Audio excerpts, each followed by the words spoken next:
Bapakku yang baik, Kau sangat ku cinta, lebih dari segalanya di dalam hidupku. Bapakku yang baik, Kau sangat ku perlu, lebih dari segalanya kasih-Mu bagiku tak pernah berakhir, kasih setiamu selalu nyata dalam hidupku, tak pernah berhenti berharap padamu, Yesusku, Kau segalanya, tak pernah berakhir, kasih setiamu selalu nyata dalam hidupku, tak pernah berhenti berharap padamu, Yesusku, Kau segalanya,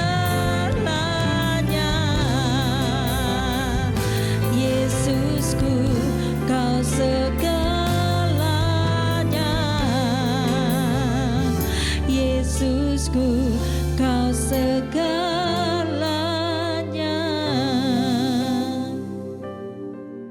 Engkau ada bersamaku di setiap musim hidupku, tak pernah Kau biarkan ku sendiri.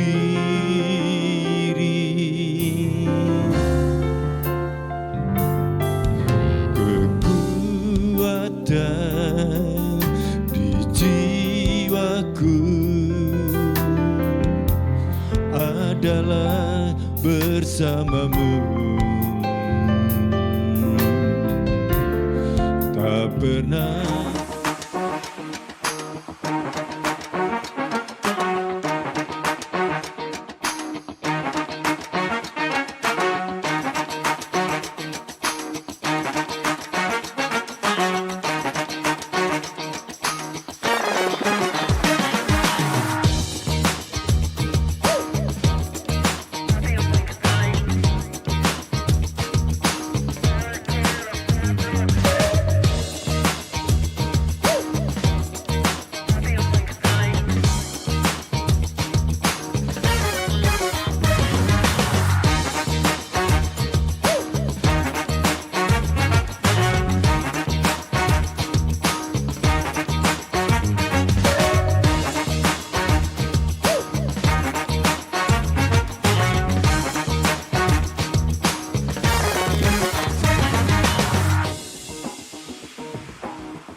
Puji nama Tuhan, shalom saudara.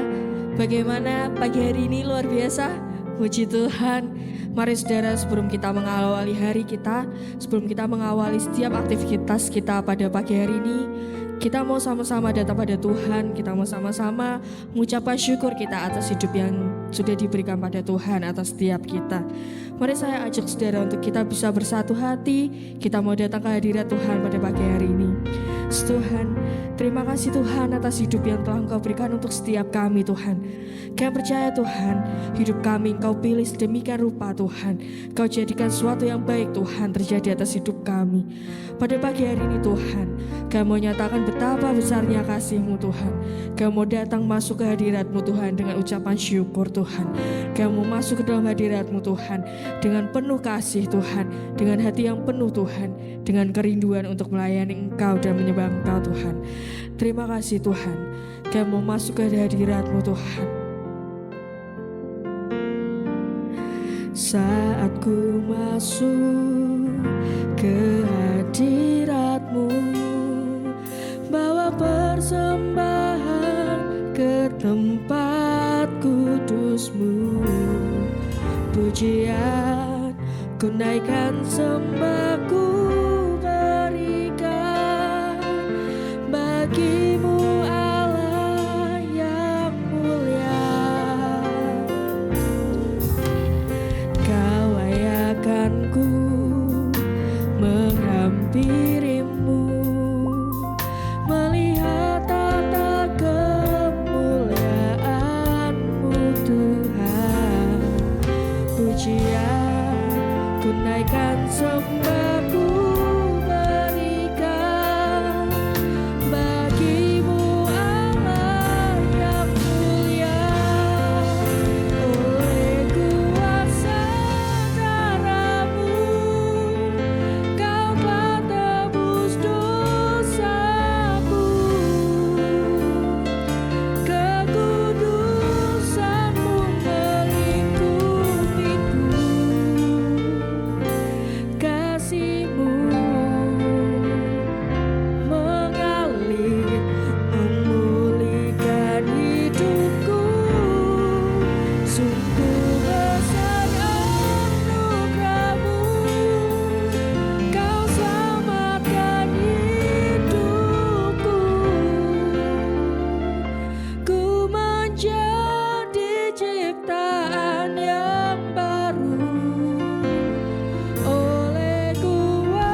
darah-Mu.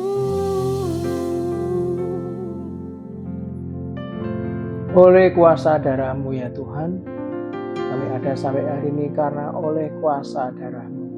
Terima kasih untuk Sabtu Minggu yang ketiga Tuhan. Kami tahu sebentar lagi kami akan merayakan Natal. Juga kami mengucap syukur atas semua yang sudah terjadi dalam tahun 2025 ini Tuhan. Ucapkan terima kasih atas perayaan Natal yang sebelumnya sudah berlangsung, baik itu Natal KPTK Jaya Negeri, juga Natal Abil dan Teens Bapak.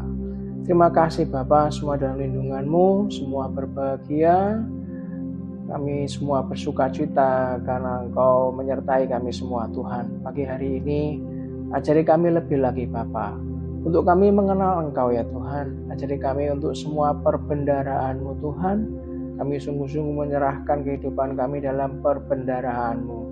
Yesus, terima kasih untuk semuanya, bahwa Kau ada buat kehidupan kami, seluruh keluarga kami, anak, cucu, cicit, cangga kami, berapapun banyaknya dan dalamnya.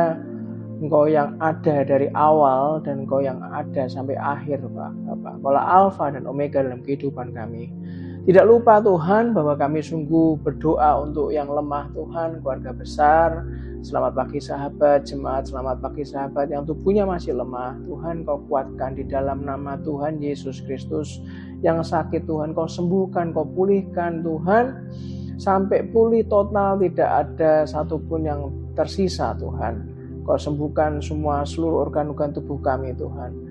Kami berdoa di dalam nama Tuhan Yesus Kristus, semua bakteri, virus, amuba, apapun Tuhan bentuk penyakitnya, baik penyakit ringan, sedang maupun berat Tuhan, baik termasuk penyakit degeneratif, apapun Tuhan bentuknya yang tidak pernah didengar oleh telinga sekalipun Tuhan. Kalau Kau mengizinkan Tuhan sembuh di dalam nama Yesus, pasti kami disembuhkan. Kami juga berdoa buat semua keluarga besar, selamat pagi sahabat. Yang pagi ini membutuhkan mujizat Tuhan, tangan-Mu terulur buat memberikan kami mujizat buat semua yang membutuhkan.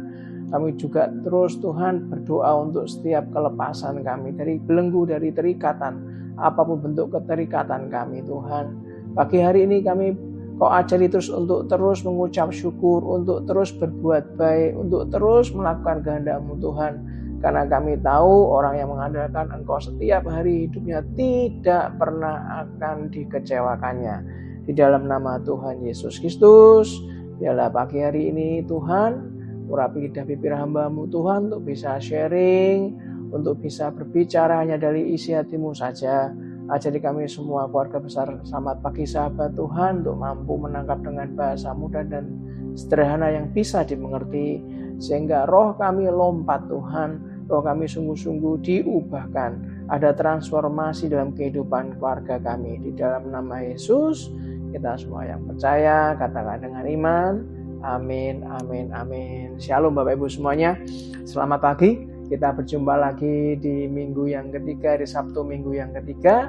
Sebentar lagi kita akan merayakan Natal bersama-sama. Kami mengucap syukur, berterima kasih kepada Tuhan atas apa yang Natal yang sudah dirayakan, baik itu keluarga besar KPTK Jaya Negeri dan juga keluarga besar dari Abil dan Teens. Kami mengucap syukur untuk semuanya. Dan hari ini tidak kalah penting, kami juga memberikan informasi bahwa hari Sabtu ini tanggal 20 nanti jam 6 sore bagi Anda yang punya jiwa youth, masih jiwa muda, walaupun Anda sudah usia di atas 30-40, tapi kalau Anda merasa jiwa muda, silakan, please welcome, silakan datang untuk menikmati Natal bersama dengan Natal Youth GPI Lamber Tengah Raya dengan tema kedatangannya membawa kabar baik, saudara, yang akan dibawakan oleh Bapak Daniel Geri. Nah, tanggal 24 hari Rabu kita akan ketemu lagi pukul 6 sore. Kita akan merayakan Natal bersama-sama bersama keluarga besar GPI Lamber Tengah Raya Kota Semarang dengan tema Yesus Pembawa Kasih, Sukacita, dan Damai Sejahtera yang Besar. Saya akan melayani Anda dalam ibadah Natal. Nah, besok minggu ketiga, baik ibadah pagi maupun ibadah sore, saya akan melayani Bapak Ibu semuanya. Dan hari ini izinkan saya kalau disuruh memberikan tema tema yang mau saya sharingkan pagi ini adalah siapa tuan di dompet Anda, saudara. Siapa tuan di dompet Anda? Anda tuh tersenyum. Ya pasti yang punya dompet kan saya, Pak. Iya betul. Tapi ingat, isi dompet berapapun banyaknya, baik Anda sekarang mungkin dalam pergumulan keuangan, nggak punya uang di dompet yang cukup untuk kehidupan 1 bulan, maupun Anda yang berlebih-lebih, ingat baik-baik siapa yang punya, saudara. Hari Selasa lalu saat komsel bersama keluarga besar GPI Lampir Tenggaraya dalam acara komsel bersama, di mana setiap minggu atau 2 minggu sekali Bapak Ibu yang ada di GPI Lampir Tenggaraya berkomsel bersama dengan gembala komsel masing-masing. Namun setiap 1 bulan sekali saya mengadakan komsel bersama untuk saya sama-sama sharing. Ada 2 kali dalam 1 bulan sekali, ada 2 kali pertemuan kami lakukan secara online, sehingga bisa apapun yang tidak bisa datang, siapapun yang berhalangan karena ada di perjalanan atau dimanapun, bisa mengikut secara online. Namun setelah 2 kali pertemuan online, ada 1 kali kita akan mengadakan komsel bersama secara onsite. Nah, minggu lalu minggu ini hari Selasa, saya sudah mengadakan komsel bersama di bulan Desember. Ini sebuah komsel di bulan Desember untuk kita mengawali sebelum kita merayakan Natal. Di situ saya sharing, saudara, bahwa Tuhan tuh akan membukakan bagi kita perbendaharaannya yang melimpah. Nah, sebelum Anda paham tentang apa yang saya sharingkan pagi ini, kalau Anda ikut komsel, Anda akan tahu saya sharing di sana, di mana pada saat Raja Salomo memberikan korban sembelihan, saudara, Raja Salomo mempersembahkan 22.000 ekor lembu sapi, saudara. Raja Salomo mempersembahkan korban sembelihan 120.000 ekor kambing domba. Nah, kemarin saya sharing itu kalau diuangkan, saudara, asumsi harganya sudah saya sebutkan waktu komsel kemarin, itu kalau diestimasi dengan nilai sekarang itu sekitar 374 miliar. Saudara, kalau sampai kita bertanya, siapa tuan di dompet kita? Kalau yang punya tuan di dompet kita adalah kita, maka yang keluar adalah eman ya. Yang keluar adalah kata-kata, gak mungkin lah ya, itu bisa buat beli gedung, bisa buat bangun hotel, bisa buat beli tanah yang luas sekali. Buat apa dipersembahkan kepada Tuhan? Nah, hari ini kita sama-sama sharing di hari yang luar biasa. Sebelum kita menyambut Natal tanggal 24 malam nanti, izinkan saya sharing dengan tema siapa tuan di dompet Anda, saudara. Mari kita lihat Matius pasal yang ke-6 ayat 24 dari terjemahan baru edisi 2 dikatakan, tak seorang pun dapat mengabdi kepada 2 tuan. Karena jika demikian, ia akan membenci yang seorang dan mengasihi yang lain. Atau ia akan setia kepada yang seorang dan tidak mengindahkan yang lain. Kamu tidak dapat mengabdi kepada Allah dan kepada Mammon. Saudara, uang itu tidak boleh mendikte tingkah laku dan keputusan dalam hidup kita, saudara. Karena kalau sampai mendikte, itulah kenapa dikatakan dengan tegas di ayat yang barusan kita baca di Matius 6 ayat 24, kalau sampai mendikte artinya kita mengabdi sama yang mendikte kita. Nah, itulah kenapa tidak seorang pun, termasuk pendeta, termasuk saya, tidak seorang pun bisa mengabdi kepada 2 tuan. Kalau sampai itu terjadi mengabdi pada 2 tuan, kadang iya tidak, kadang kiri, kadang kanan, maka dikatakan di Alkitab, karena jika demikian ia akan membenci yang seorang dan mengasihi yang lain, atau ia akan setia kepada yang seorang dan tidak mengindahkan yang lain. Dikatakan dengan tegas, kamu tidak dapat mengabdi kepada Allah dan kepada Mammon. Uang tidak boleh mendikte tingkah laku dan keputusan dalam hidup kita, saudara. Tapi uang harus digunakan menjadi alat kesejahteraan, hanya alat, saudara. Saya tidak mengajak Anda untuk bermiskin-miskin ria, alergi dengan uang. Saya melarang Anda mencari uang. Tidak, saudara, karena uang dibutuhkan. Tapi perhatikan baik-baik. Uang harus digunakan menjadi alat kesejahteraan. Karena saya juga paham, hidup saya juga pernah susah, saudara. Pernah nggak punya uang, pernah ngalami bingung mau makan apa karena uang tinggal 10.000 di dompet, sudah menikah, saudara. Pernah, saudara. Kita menggunakan uang itu hanya untuk alat kesejahteraan kita dan orang-orang di sekitar kita. Uang seharusnya digunakan untuk mencapai tujuan-tujuan mulia. Itulah kenapa kalau Anda diberkati Tuhan, dengan uang kita dapat menakar kualitas iman dan kualitas hidup kita, saudara. Saya ulangi lagi. Saya kan pelan-pelan, supaya Anda nggak salah tangkap. Nanti orang dengar sekilas depannya saja dipikir, nah ini Injil kemakmuran. Nanti setelah dengarkan sampai akhir, oh enggak, ternyata Injil kemiskinan. Wah, ya berat, saudara. Saya sudah terangkan di ibadah kemarin bahwa saya tidak menganut Injil kemakmuran maupun Injil kemiskinan. Tapi saya percaya kita menganut Injil yang namanya keseimbangan, saudara.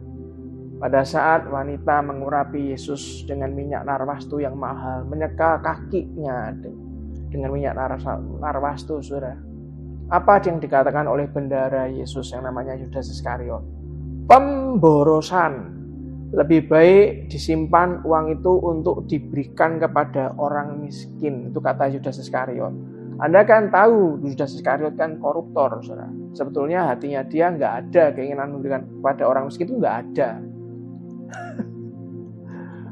Yesus ngomong apa? Biarkan. Karena orang miskin akan selalu ada di antaramu. Artinya apa? Kalau kita dibuat Tuhan itu punya takaran uang yang berlebih dibanding orang lain, Anda harus punya prinsip Injil keseimbangan, saudara. Yang lebih memberi bantu pada orang yang kurang, karena orang miskin akan ada selalu bersama dengan kita, saudara. Dengan uang kita dapat menakar kualitas iman dan kualitas hidup Anda dan saya.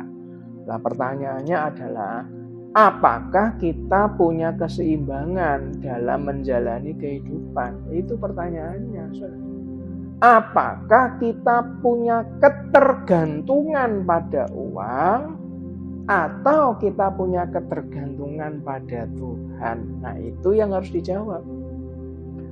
Orang yang dikuasai hatinya, pikirannya, tindakannya dikuasai uang, mereka akan selalu berpikir bagaimana uang bisa memuaskan dirinya. Dan orang-orang yang hatinya, pikirannya, tindakannya dikuasai uang, mereka akan merasa puas dengan keberadaan uang, baik di rekening tabungannya, ataupun di kantongnya, ataupun di safe deposit box-nya, ataupun dimanapun ditaruh. Seperti Paman Gober, masih ingat zaman saya dulu kecil ada sebuah majalah yang saya langganan, majalah Donald Bebek. Di situ ada Paman Gober, saudara. Gudangnya isinya uang banyak sekali, saudara. Bisa berenang dalam kolam uang Paman Gober, saudara. Kalau orang itu dikuasai uang, mereka akan berpikir bagaimana uang bisa memuaskan dirinya. Mereka akan merasa puas dengan keberadaan uang. Namun sayangnya orang yang cinta uang, mereka cenderung punya karakter yang egois. Mereka cenderung punya karakter yang tamak. Mereka cenderung punya karakter yang arogan. Dalam tanda petik, orang yang tidak mengerti tentang hati tuannya. Orang yang tidak tahu siapa pemilik dompet Anda, saudara. Anda akan jadi orang egois, tamak, dan arogan yang bisa menyebabkan Anda akan masuk dalam kesengsaraan, masuk dalam penderitaan. Yang ngomong bukan saya. Mari kita lihat 1 Timotius 6 ayat 10, saudara. Mari kita lihat. Dikatakan karena akar segala kejahatan ialah cinta uang. Dan karena memburu uanglah beberapa orang telah menyimpang dari iman dan menyiksa dirinya dengan berbagai-bagai duka. Satu duka aja sudah cukup membuat pusing kepala. Berbagai-bagai duka, ya tidak nyalahkan kalau orang bertubi-tubi kena masalah. Saudara. Pagi ini saya mohon maaf kalau saya bicara terbuka sekali. Karena saya sangat mencintai Anda, sangat mengasihi Anda. Saya tidak ingin Anda terjerumus dalam berbagai-bagai duka karena Anda sendiri. Saudara. Ada beberapa prinsip keuangan yang Anda dan saya bisa pegang untuk menjalani hidup dalam kelimpahan menurut Alkitab, menurut firman Tuhan. Yang pertama, kita harus memiliki visi menjadi orang yang berguna bagi kehidupan orang lain. Kalau visinya jelas, tidak usah khawatir. Ngomong kiri kanannya, tidak usah khawatir. Visinya jelas, kita pengen berguna buat orang lain. Anda pasti diberkati kok. Karena jelas. Nggak cuman uang itu digunakan untuk kesejahteraan kita, tapi juga kesejahteraan orang lain.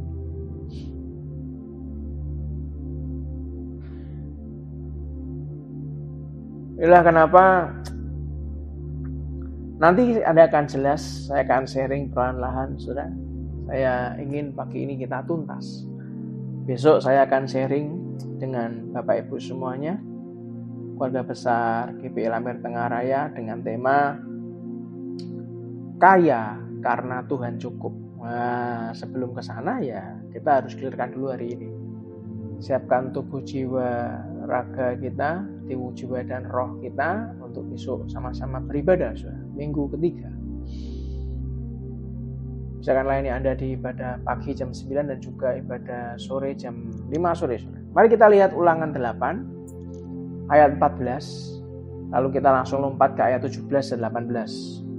Ayat 14, jangan engkau tinggi hati, sehingga engkau melupakan Tuhan Allahmu yang membawa engkau keluar dari tanah Mesir, dari rumah perbudakan. Ayat 17, maka janganlah kau katakan dalam hatimu, kekuasaanku dan kekuatan tanganku lah yang membuat aku memperoleh kekayaan ini. Ayat 18 dikatakan, tetapi haruslah engkau ingat kepada Tuhan Allahmu, sebab dialah yang memberikan kepadamu kekuatan untuk memperoleh kekayaan, power to get wealth, kekuatan untuk memperoleh kekayaan. Jadi bukan kekuatan kita, tapi kekuatan Tuhan. Jadi kita nggak ada yang disombongkan, saudara. Dengan maksud meneguhkan perjanjian yang diikrarkannya dengan sumpah kepada nenek moyangmu, seperti sekarang ini. Tuhan memberi kekuatan untuk memperoleh kekayaan kepada umatnya dengan maksud meneguhkan perjanjiannya kepada nenek moyangmu, yaitu Bapak Abraham. Perjanjian Tuhan dengan Abraham itu isinya apa sih? Yang pertama yang saya coba ingat-ingat, yang coba saya tulis, saudara. Bagian Tuhan memberkati Abraham dan keturunannya, itu yang pertama. Itu bagian Tuhan. Bagian Tuhan memberkati Anda dan saya. Karena kita juga keturunan Bapak Abraham, saudara. Bagian Tuhan memberkati Abraham dan keturunannya. Yang kedua yang saya ingat dan saya tulis, saudara. Bagian Abraham dan keturunannya termasuk Anda dan saya menjadi berkat. Ketik di live chat. Pelan-pelan nggak apa-apa. Kan? Ketik di live chat. Bagian saya menjadi berkat supaya semua kaum di muka bumi akan mendapat berkat keselamatan kekal melalui Yesus Kristus. Saya ulangi. Ketik di live chat pelan-pelan. Bagian saya menjadi berkat supaya semua kaum di muka bumi akan mendapat berkat keselamatan kekal melalui Yesus Kristus. Yesus Kristus Tuhan dan Juru Selamat. Anda bisa baca di Kejadian 12 ayat 2 sampai 3, Galatia 3 ayat 13 sampai 14. Saudara.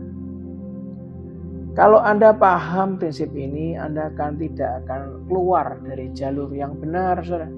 Mari kita lihat Efesus 2 ayat 10. Efesus 2 ayat 10 dikatakan, karena kita ini buatan Allah, diciptakan dalam Kristus Yesus untuk melakukan pekerjaan baik yang dipersiapkan Allah sebelumnya. Ia mau supaya kita hidup di dalamnya. Saudara. Di perjanjian baru ditegaskan lagi, tugas dan panggilan orang percaya adalah untuk melakukan pekerjaan, untuk melakukan perbuatan baik yang dipersiapkan Allah sebelumnya. Jadi bukan melakukan pekerjaan sekehendak kita sendiri, saudara. Yang buat kacau semua itu kan kita sendiri, saudara. Kita harus punya visi menjadi orang berguna bagi kehidupan orang lain. Yang setuju katakan yes. Amin, saudara. Mari kita lihat Pengkhotbah pasal 5 ayat 10 dikatakan, siapa mencintai uang tidak akan puas dengan uang. Dan siapa mencintai kekayaan tidak akan puas dengan penghasilannya. Kalau Anda cinta kekayaan, mau dikasih gaji berapapun, dikasih cuan berapapun, jawabannya kok cuma segini ya. Dikasih 10 juta tiap bulan, pengennya 20 juta. Nggak ada yang salah dengan 20 juta, tapi apa yang bisa Anda pikirkan untuk kebaikan orang lain juga, selain untuk kebaikan kita, keperluan kita. Kalau cuman mencintai kekayaan, Anda nggak akan pernah puas dengan penghasilan Anda. Saudara. Orang yang cinta uang tidak akan pernah merasa puas. Kata puas mengacu pada pencapaian tingkatan keuangan. Tidak akan puas. Kita tidak akan pernah merasa puas kalau fokus kita hanya mengejar pencapaian lebih banyak uang dari yang dimiliki sekarang. Punya rumah ada kolam renangnya, akan minta bagaimana punya lapangan tenis, kan? Punya rumah ada kolam renang dan lapangan tenis, akan minta bagaimana bisa punya rumah, punya tempat untuk main sepak bola. Kurang puas lagi minta supaya bisa punya helipad dan helikopternya sekalian. Tapi ditanya, kamu sudah melakukan apa? Ya nggak ada. Semua uang itu kan buat kita, untuk anak cucu kita. Jangan salah, sudah berapa banyak Anda melihat, mendengar, dan Anda melihat sendiri. Bahkan sebuah perusahaan yang sudah dirintis ratusan tahun bisa bangkrut, dan gak cuma bangkrut, punya utang ratusan triliun, saudara. Saya pernah sharing loh, saudara, di ibadah. Maka pagi ini ada dua sudut pandang manusia mengenai uang.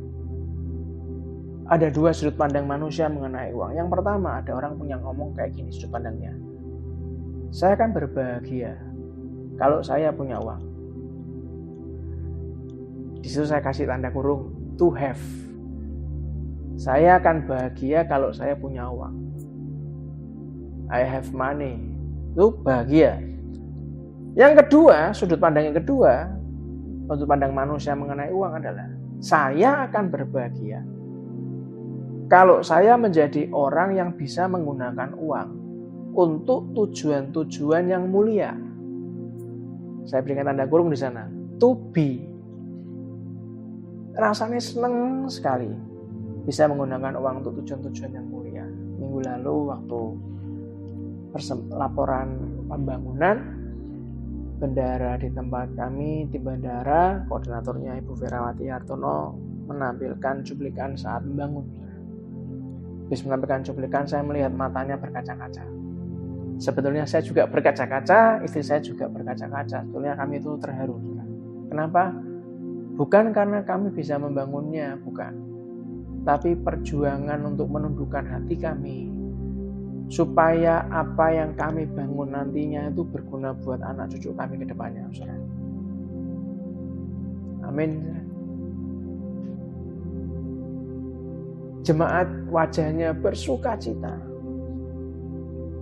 Belum besar bangunan yang baru kami renovasi, belum besar. Tapi saya melihat wajah-wajah yang berbahagia, saudara.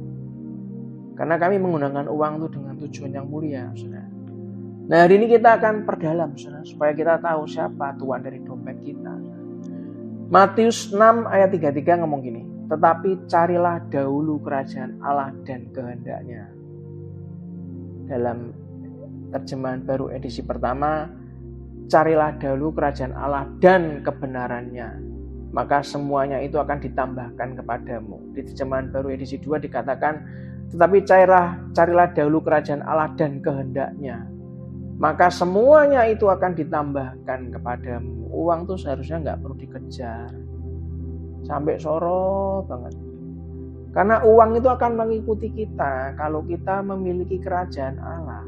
Kalau kita punya kebenaran, damai sejahtera, sukacita oleh Roh Kudus. Saudara.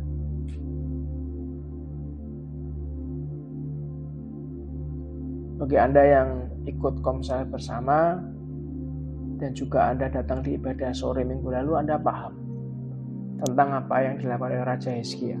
Saya nggak akan ngulangi lagi. Saudara.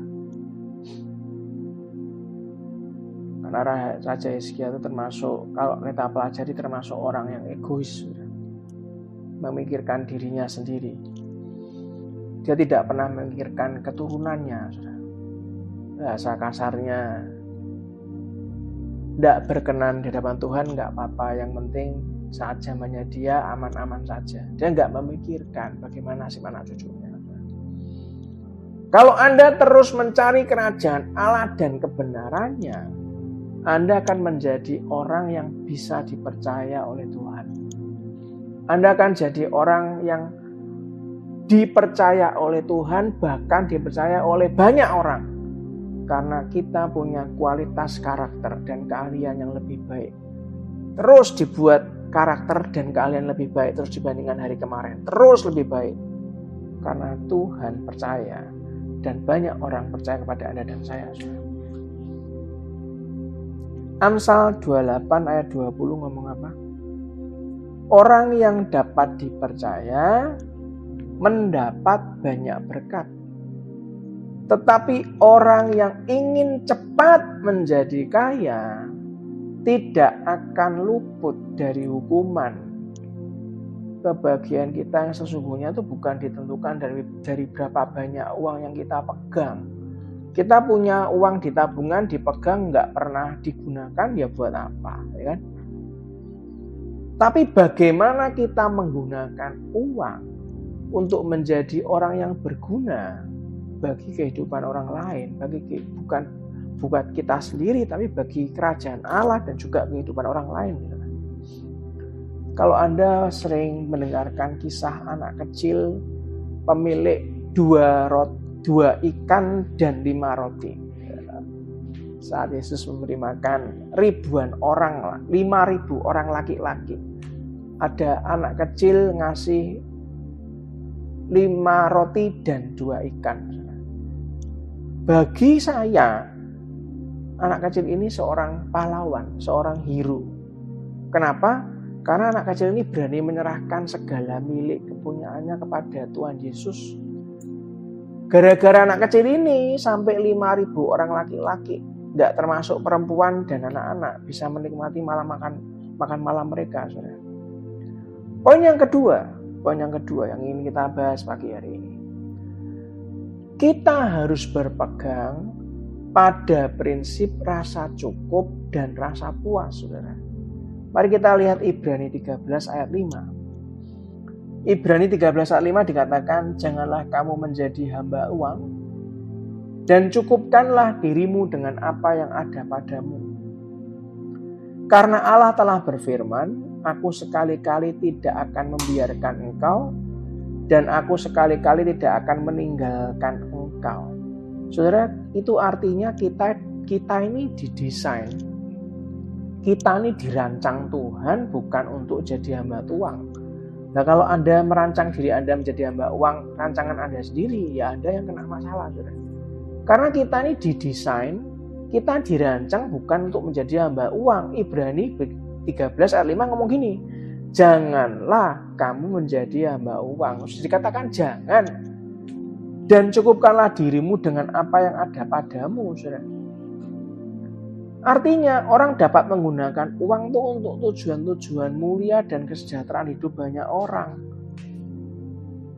Di Ulangan 8 ayat 18, Efesus 2 ayat 10, kita tidak didesain, tidak dirancang untuk jadi hamba uang. Itulah kenapa kata cukup itu harus dihargai. Cukupkanlah dirimu dengan apa yang ada padamu. Hargailah kata cukup dalam kehidupan Anda dan saya. Saudara. Banyak orang itu terjebak dengan hedonisme, pamer kemewahan, menganggap bahwa kata dalam tanda petik kata prihatin itu sebuah keterpurukan.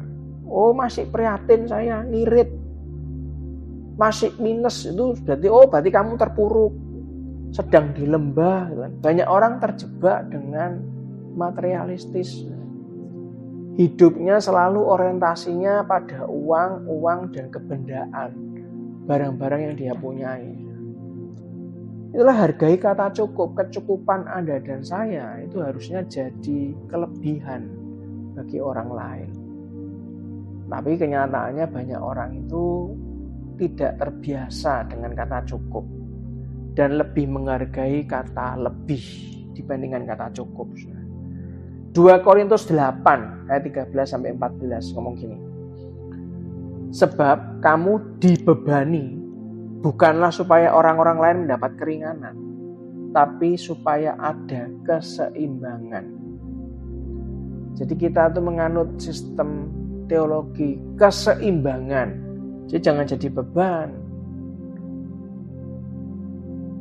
Bukanlah supaya orang-orang lain mendapat keringanan, tetapi supaya ada keseimbangan. Ayat 14 dikatakan, hendaklah sekarang ini kelebihan kamu mencukupkan kekurangan mereka, agar kelebihan mereka kemudian mencukupkan kekurangan kamu, supaya ada keseimbangan. Kalau kita mau belajar ya saudara ya, agar bisa berbagi dengan orang lain, maka kita harus belajar menghargai kata cukup. Dan kita juga mau tidak mau juga berusaha belajar menghargai kata prihatin. Kenapa? Karena dengan kata cukup kita tidak akan dikuasai oleh ketakutan akan kemiskinan. Kita nggak akan dikuasai oleh kekurangan. Terus kalau kurang kenapa? Takut. Nggak akan takut dengan kesusahan hidup. Nggak akan takut dengan kata-kata kita ini kayak Romusa aja kerja rodi, kerja pelayanan kok gak dibayar. Loh, siapa bilang gak dibayar? Saya pun tidak mengambil sepeser pun dari gereja. Tapi saya tidak pernah merasa diri saya kerja rodi. Tuhan berkati kami. Jangan pernah kita dikuasai rasa takut dengan menikmati, tidak bisa menikmati kehidupan. Siapa yang bilang Allah kita tuh Allah yang kaya? Besok makanya Anda datang, dengarkan baik-baik penuh dengan nikmat Tuhan. Besok saya akan sharing dengan tema kaya karena Tuhan cukup. Yang ketiga, kita harus berpegang pada prinsip rendah hati dan murah hati. Saya ulangi. Kita harus berpegang pada prinsip rendah hati dan murah hati. Matius 5 ayat 7 ngomong gini. Berbahagialah orang yang berbelas kasihan, karena mereka akan beroleh belas kasihan. Oh, enak kan? Di mana ada belas kasihan, di terjemahan edisi pertama, terjemahan baru dikatakan berbahagialah orang yang murah hatinya, karena mereka akan beroleh kemurahan. Di mana ada belas kasihan, di mana ada kemurahan hati, di sana ada pengembangan dan pelipat gandaan. Anda mau mendapatkan pelipat gandaan? Anda mau mendapatkan pengembangan? Ingat baik-baik. Siapa pemilik dompet Anda? Tuhan. Kalau Tuhan mengajarkan belas kasih, kemurahan hati, lakukan. Kisah Yesus melipat gandakan roti dan ikan karena ada belas kasihan. Karena ada kemurahan hati untuk memberi makan orang banyak yang sedang lapar. Benar, saudara? Benar kan? Kemurahan hati, belas kasihan para murid Tuhan Yesus. Para murid ngasih tahu Yesus supaya orang banyak itu sebaiknya disuruh pulang. Mumpung hati masih belum gelap, mumpung hari belum gelap, hati pun juga masih ada peka. Saat turun gelap daripada lapar, kongkon mulih dhisik, bahasa Jawanya gitu. Hatinya masih terang. Untung masih terang kan. Pulang dulu aja biar makan di rumah masing-masing. Supaya bisa mencari makan di warung. Tuh masih lumayan ya kan, hatinya masih terang. Kalau sudah nggak punya hati kan hajar terus sampai malam. Nggak makan, nggak minum, terserah. Itu loh, lebih parah lagi. Mumpung harinya masih terang dan hatinya masih terang, saudara. Murid Yesus ngasih tahu Yesus, lebih baik suruh pulang. Mumpung hari masih belum gelap, supaya mereka bisa cari makan. Entah pulang di rumah atau di warung-warung, bebas lah, sekitar desa terdekat. Sebetulnya murid-murid Yesus dalam hal ini juga punya sikap murah hati, peduli untuk memenuhi kebutuhan orang lain, biar tidak lapar kemalaman dengerin Yesus ngomong terus ya. Tapi ingat, siapa pemilik dompet kita, saudara? Kalau pemilik dompet kita adalah Yesus, kita harus paham kemurahan hati Yesus, saudara. Yesus jawab murid-muridnya, nggak perlu pergi. Kamu harus memberi mereka makan. Itu di Matius 14:16. Itu hati Yesus. Bukankah Yesus dalam hal ini menunjukkan sikap murah hati, sikap belas kasihan, peduli dengan kebutuhan orang banyak, sekalipun ia sedang dalam suasana berduka cita karena kematian Yohanes Pembaptis, sepupu Yesus. Kemurahan hati seorang anak kecil. Andreas menemukan seorang anak kecil yang punya 5 kedul roti dan 2 ekor ikan. Dengan murah hati memberikan makan siangnya itu kepada Yesus untuk diberikan kepada orang banyak. Bukankah anak kecil ini telah menunjukkan sikap murah hatinya, sikap belas kasihannya? Perhatikan baik-baik, saya ulangi lagi untuk kesekian kalinya di Selamat Pagi Sahabat pagi ini. Di mana ada kemurahan hati, di sana ada pelipat gandaan, di sana ada kelimpahan. Semua orang banyak itu makan roti dan ikan sampai kenyang. Bahkan rotinya lebih dari cukup. More than enough. Ada pelipat gandaan, ada kelimpahan. Dan Anda masih ingat Alkitab mencatat sisa berapa, saudara? Sisanya 12 bakul. Di mana ada kemurahan hati, di sana akan terbuka jalan kehidupan kita menuju kebesaran dan kemuliaan. Saudara, Natal itu, cerita Natal itu selalu berkait dengan orang Majus memberi persembahan dengan murah hati berupa emas, kemenyan, dan mur dalam suatu jumlah yang besar kepada bayi Yesus, Raja yang baru lahir. Dan Tuhan pun bekerja untuk memberkati orang Majus. Mereka mendapatkan akses, mereka mendapatkan channel ke alam supranatural. Mereka mengalami perjumpaan dengan Tuhan melalui mimpi. Mereka mendapatkan tuntunan Tuhan agar jangan kembali kepada Herodes, tapi pulang melalui jalan lain. Siapa lagi Pak di Alkitab selain anak kecil dengan 5 kedul roti dan 2 ikan? Selain orang Majus dalam cerita Natal, Ribkah berlaku murah hati kepada Eliezer, bujang Abraham. Eliezer, bujang Abraham, meminta minum air kepada Ribkah dengan murah hati. Ribka memberi minum Eliezer dan juga untuk semua unta-untanya sampai kenyang. Anda ketik, Anda cari, Anda googling.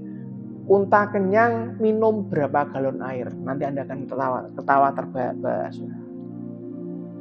Bayangkan Ribka memberi minum Eliezer nggak seberapa. Tapi kalau memberi minum unta-untanya, saudara, bisa berotot tangannya. Kalau menimba terus, saudara. Kemurahan hati Ribka membukanya menuju kebesaran dan kemuliaan. Ribka menikah dengan Ishak, anak Abraham. Dan Anda tahu, menjadi nenek moyang sebuah bangsa Israel. Dan masuk ke dalam silsilah Tuhan Yesus Kristus. Saudara, tadi pagi saya coba berdoa. Apa yang ingin Tuhan sampaikan di Selamat Pagi Sahabat? Saya baca soal Yosafat dan Yoram, saudara. Yosafat dan Yoram ini, kalau Anda perhatikan, Yoram ini mewakili pemimpin reaktif. Fokusnya selalu kepada masalah. Menyalahkan keadaan, menyalahkan sistem, bahkan menyalahkan Tuhan. Masalahnya bukan kehabisan air, masalahnya adalah keputusan besar dibuat tanpa bertanya Tuhan lebih dulu. Nah, itulah permasalahannya. Sama ketika Anda jadi pemimpin di kantor, pemimpin di organisasi. Anda memimpin suatu departemen head. Sebenarnya solusi itu ada di dekat kita, saudara. Tapi permasalahannya kita nggak mau nyari. Yosafat mewakili pemimpin yang reflektif. Yosafat mewakili seorang pemimpin yang selalu bertanya dulu sebelum bertindak. Kenapa bisa begitu? Karena Yosafat itu paham arti krisis. Ingat, paham krisis itu tidak sama dengan krisis. Tidak sama dengan kehilangan arah. Orang kalau krisis dalam hidupnya pasti kehilangan arah. Nah, Yosafat paham arti krisis. Makanya krisis bagi Yosafat itu bukan kita harus mendapatkan kehilangan arah. Enggak. Bagi Yosafat, kalau krisis itu saatnya mencari Tuhan. Apa dalam insight yang kita tangkap dari kasus Yosafat dan Yoram, saudara? Banyak organisasi itu runtuh, kolaps, bukan karena pasar, bukan karena nggak bisa jual, bukan karena nggak bisa mimpin, tapi karena keputusan dibuat saat Anda panik. Harusnya keputusan dibuat itu kalau Anda sudah tanya kepada Yesus. Saat pikiran jernih, saudara. Apa yang disarankan Yosafat kepada Yoram? Mencari Nabi Elisa. Dan ingat, Nabi Elisa ada dekat mereka sejak awal. Tapi setelah masalah timbul, hampir mati, baru nyari Nabi Elisa. Dalam organisasi, dalam kehidupan, maaf saudara, maaf ya, Anda pasti punya mentor kok. Anda pasti punya konsultan, gak mungkin enggak. Gak mungkin masalah tidak hadir bersama solusi kalau Anda tanya Tuhan. Anda pasti disiapkan konsultannya. Anda pasti ada mentor yang harus Anda tanya. Pasti ada nilai perusahaan yang akan Yesus kasih dalam kehidupan Anda. Dikasih insight, dikasih hikmat. Anda juga akan punya data kalau Anda mau cari. Akan sesuai dengan budaya yang ada, corporate culture yang ada. Di negara manapun Anda punya corporate negara itu. Tapi permasalahannya nggak dipakai. Karena terlalu tegang. Terlalu panik dengan krisis yang memaksa pemimpin itu. Itulah kenapa sebuah potret yang perlu kita pikirkan. Siapa yang mempunyai dompet Anda? Siapa tuan dari dompet kita?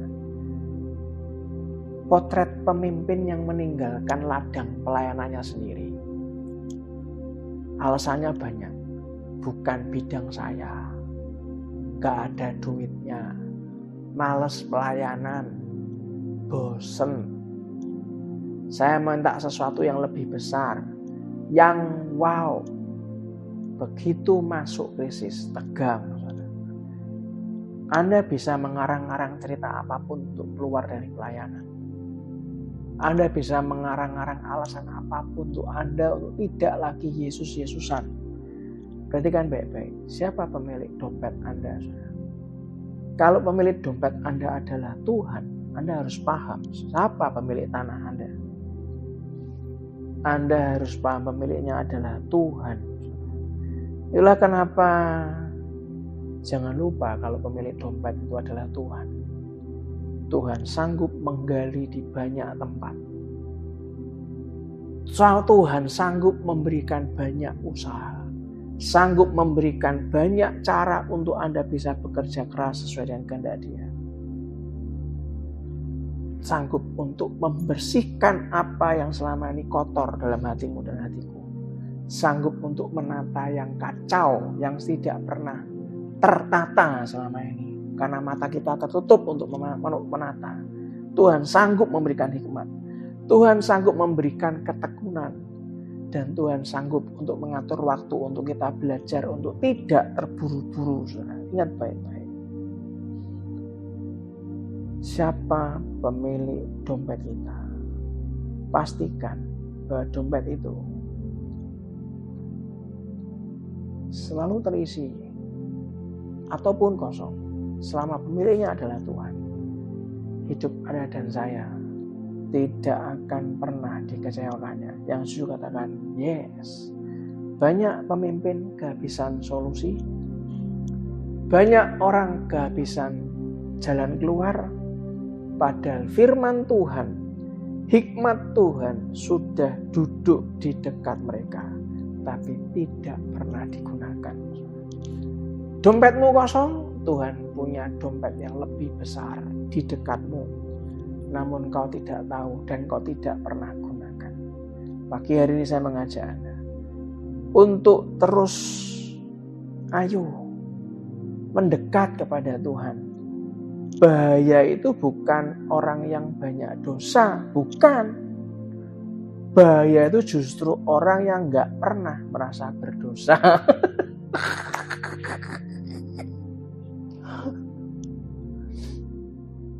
Saya ulangi lagi. Bahaya itu bukan karena orangnya banyak dosa. Bahaya itu terjadi dalam hidup Anda dan saya. Kalau sampai orang itu gak pernah merasa bahwa dia berdosa. Dia gak pernah tahu penyebab terbesar kesalahan fatal dalam kehidupannya itu siapa. Ternyata dirinya sendiri. Pagi hari ini saya ingin mengajak Anda. Saya ingin mengetuk hati Anda dengan kasih-Nya Tuhan. Alami Kristus lewat roh dan firman-Nya. Di Desember ini, saudara. Bukan cuma lagu Desember ceria. Bukan cuma lagu. Bukan cuma Natal yang megah. Tukar kado yang mewah. Bukan. Ingat baik-baik. Yesus lahir di palungan, sederhana, simpel, tapi mengingatkan Anda dan saya, Yesus itu dekat dengan kita. Satu pujian buat kita semuanya. Mari Bapak Ibu Saudara, sebelum kita mengakhiri ibadah kita pada pagi hari ini, kita mau kembali datang pada hadirat Tuhan pada pagi hari ini. Sekarang mau sujud di hadirat-Mu Tuhan, kami mau sembah Engkau lebih lagi Yesus. Terima kasih Tuhan. Bersamamu Bapa, ku lewati semua perkenananmu yang teguhkan hatiku.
Mari kita berdoa, Saudara. Bapa, terima kasih untuk pagi hari ini. Kami sadar sesadar-sadarnya bahwa anugerah-Mu begitu sungguh amat besar dalam kehidupan kami. Hanya kami tidak melihatnya, Tuhan. Pagi hari ini Kau sadarkan kami. Kau sungguh celikkan mata hati kami. Kau celikkan mata jasmani kami. Kau sadarkan kami siapa pemilik dompet kami, Tuhan. Dan kami tahu selama dompet itu adalah milik Engkau, maka seluruh isi di dalamnya adalah untuk melakukan kehendak Tuhan, untuk berguna buat diri sendiri dan juga orang lain. Bapa, pagi hari ini kalau aku dan semua isi rumahku, semua keluarga besar jemaat Sama Pagi Sahabat, kalau memang ada dalam hati kami untuk kami masuk dalam ketamakan, keserakahan, keegoisan, ampuni kami Tuhan, orang yang berdosa ini. Karena setiap kali ada ketamakan, keserakahan, dan keegoisan, artinya kami tidak sadar bahwa pemilik dompet kami adalah Engkau. Kami selalu menganggap bahwa semua berkat adalah milik kami. Ampuni kami Tuhan. Dan kalau pagi hari ini Kau butuh bantuan doa secara khusus, Kau bisa tulis di kolom komen, atau Kau bisa hubungi tim sekretariat, hubungi WA hotline. Tapi Kau juga bisa angkat tangan pagi ini juga. Izinkan saya berdoa buat Anda, buat tangan-tangan yang terangkat. Bapak, aku sungguh berdoa buat kehidupan kami, buat apa yang menjadi berkat untuk kami nikmati dan juga untuk kami bagikan kepada orang lain. Berkat untuk rumah Tuhan, untuk keberlangsungan pelayanan Tuhan. Kami sungguh bertobat ya Bapa. Ajari kami punya hati yang sanggup melihat dengan kacamata-Mu Tuhan, dengan rohani kami, dengan mata roh kami. Sehingga kami akan terus hidup dalam kebijaksanaan Tuhan. Ajari kami untuk sanggup melihat apa yang dekat dengan kami. Karena sebenarnya Engkau adalah Tuhan yang dekat dengan kami. Di bulan Desember ini Tuhan, Kau menyatakan kedekatan-Mu dalam kami Tuhan. Kau menyatakan kuasa-Mu, keagungan-Mu dalam kehidupan kami. Sehingga sukacita yang besar, damai sejahtera yang besar melingkupi kami dan keluarga kami. Ajari kami punya hati yang benar untuk memuji dan menyembah-Mu dengan benar ya Tuhan. Ajari kami untuk menyiapkan hati kami, tubuh, jiwa, dan roh kami menyambut Natal 2025. Di dalam nama Yesus, biarlah berkat tercurah dalam kehidupan keluarga kami. Biarlah sebelum selesai, mari kita angkat kedua tangan kita dan aminkan doa berkat ini. Biarlah Tuhan memberkati engkau dan melindungi engkau. Tuhan menyinari engkau dengan wajah-Nya dan beri engkau kasih karunia. Tuhan menghadapkan wajah-Nya kepadamu dan memberi engkau damai sejahtera. Biarlah dengan kepaknya Ia akan menudungi engkau. Di bawah sayap-Nya engkau akan berlindung. Kesetiaannya ialah perisai dan pagar tembok. Engkau tidak usah takut terhadap kedahsyatan malam, terhadap panah yang terbang di waktu siang, terhadap penyakit sampar yang berjalan di dalam gelap, terhadap penyakit menular yang mengamuk di waktu petang. Walau 1000 orang rebah di sisimu dan 10.000 di sebelah kananmu, tetapi itu tidak akan menimpamu di dalam nama Tuhan Yesus Kristus. Diberkatilah rumah tanggamu, diberkatilah keluargamu, diberkatilah kesehatanmu, diberkatilah usahamu, diberkatilah pekerjaanmu, diberkatilah studimu, diberkati dan dijawab segala pergumulanmu. Diberkatilah setiap langkahmu, kemanapun kita keluar dan masuk, pergi dan pulang mendapatkan perlindungan dari Allah yang Maha Tinggi. Biarlah kebenaran menjadi barisan depan kita dan kemuliaan Allah menjadi barisan belakang kita. Biarlah berkat dari Allah Bapa, Putra, dan Roh Kudus menyertai kita semuanya dari hari ini sampai Maranatha. Dan kita semua yang percaya, yang dibimbing Tuhan, disembuhkan, dicintai, dan diberkati, katakan dengan iman. Amin, amin, amin. Salam sayang saya buat keluarga Anda di rumah. Teruslah merenungkan firman Tuhan pagi, siang, dan malam. Jangan pernah Anda menganggap diri Anda paling susah, karena tidak ada yang susah.